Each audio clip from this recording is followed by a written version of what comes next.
It's a really interesting topic that we're raising, and we're talking about offshoring and hiring directly, the risks involved in that with a recent Fair Work Commission case, and the employment laws around that as well. We'll talk about why they're going down that road as well, and maybe what that entails when you've got that cost involved and whether there's the value involved in that cost. So we'll talk about that.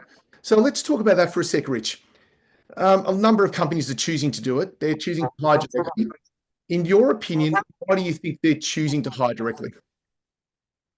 Paul, without a doubt, it's a belief in better cost that's being achieved by hiring directly. And there's no doubt about that, that if you're not paying for some of the costs associated with the office facilities and operational management and things like that, then there is going to be a lower cost. And beyond that, there's a couple of other things as well. I mean, there's a thought that there's a better operational efficiency that comes through direct hire.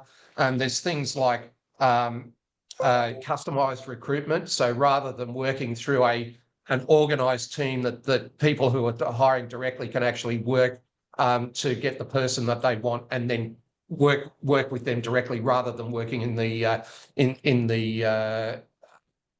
way that a company like ours work, which is we provide a group of candidates and then they think about that, and it becomes less personal in the perception of the employer. I shouldn't use the word employer, by the way. It's not the word that we should be using, but I think you know what I mean. Yes. And there's also a perception that you can integrate the team a little bit better as well. Things like that are some of the reasons why, whereas I'd argued against some of that stuff, there's a perception around those other things, but it's essentially cost. What are the companies missing out on when they choose to go direct? So let's talk about the value proposition in there as well. Yeah, okay. So one of the biggest things has got to be data and security control, okay? Unless you have really enhanced your security controls inside your own operation, you can't rely on the sorts of things that are being required under the data privacy rules in Australia with Essential 8 and also ISO 27001, for example. So data security is certainly one of them. A change in compliance risk. There's a different environment, as we'll talk about shortly, when you're working cross borders between the way you work internally. I think also there's quality control issues that you can control when you've got a team backing you up. Training, for example, and you and I have talked about the training that we have in our organisation, going right from the first person coming on to work with their software, whether it be Zero Mile or whatever, all the way through to constant tax training in the form of professional tax development training every week. And that's a fantastic resource that we have, provided by video by top Australian providers. But anyway, that's by the way. I think there's also cultural barriers that you can get mixed up in. What we say in Australia is not interpreted the same way in the Philippines, and that goes back the other way as well. So you've got that sort of thing that you get through an organisation. But I think there's also some ethical considerations as well. Things like fair compensation, proper working standards, compliance with onshore rules and things like that. They create ethical issues in Australia that if you're not performing to that level, what does it say about the firm in Australia? Things like that. I'd probably argue that operational or management overheads are potentially higher when you're working directly offshore, simply because of the financial infrastructure that you need to put in place. You get somebody like us, and it's a turnkey operation, one payment a month, and it's done. That's slightly different in a direct hire situation. So okay. I think they're some of the things that if you're going to go down that route, you really need to think about whether you can tick off on that sort of stuff. Yeah, I think you like. I'm going to go back a step, because the companies I talk to, the security issue is probably the number one. They all want to know the data. Where it's stored, what they get access to, computers, what other people can do with their computers. Yeah, I think just that whole infrastructure that you mentioned at the start, You know, I think people or companies can sometimes devalue that because they're not sure of what infrastructure that, let's say, a company like Profitmaster has gone through.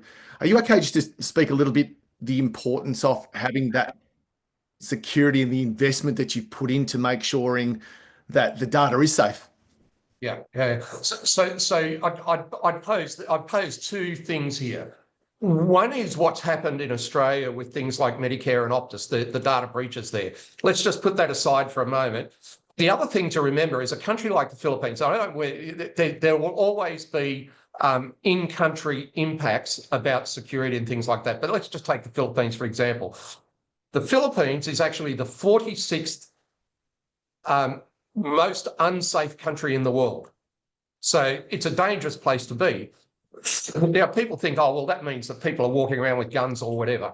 Well, no, that's not the case. In actual fact, where we are here in Pampanga is the second safest city in the Philippines. I don't know where the safest is, but when you walk around here, it feels very safe in terms of that sort of thing. But in terms of why is it dangerous? In the early 1990s, we had one of the worst volcanoes in the world.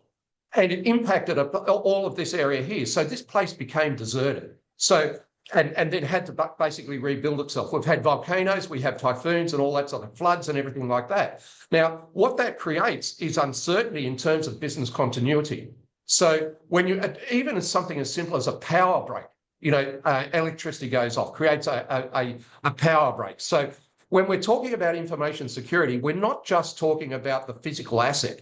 We're also talking about what's going on around us. But let's talk about the physical asset for a sec. And one would argue when we're talking about this very thing that we're talking about with direct hire, that by definition, the direct hire person should be using their own equipment, not using the equipment of provided by the contractor or anybody else. It should be their equipment. Now, as soon as you do that, you start to raise questions about what control you actually have over physical security.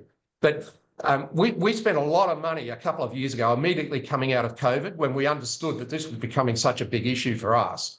And now we probably have some of the best security around in terms of data security. And I would argue much better than people who are working remotely in Australia. The controls that we have, you know, it's the first question that everybody asks. So we have to cover off on it. Yeah. And things like, I don't know, I suppose it's things that we sometimes take for granted here in Australia, but Wi-Fi networks, power outages, you just mentioned it before, all those things can affect all of that, can't they?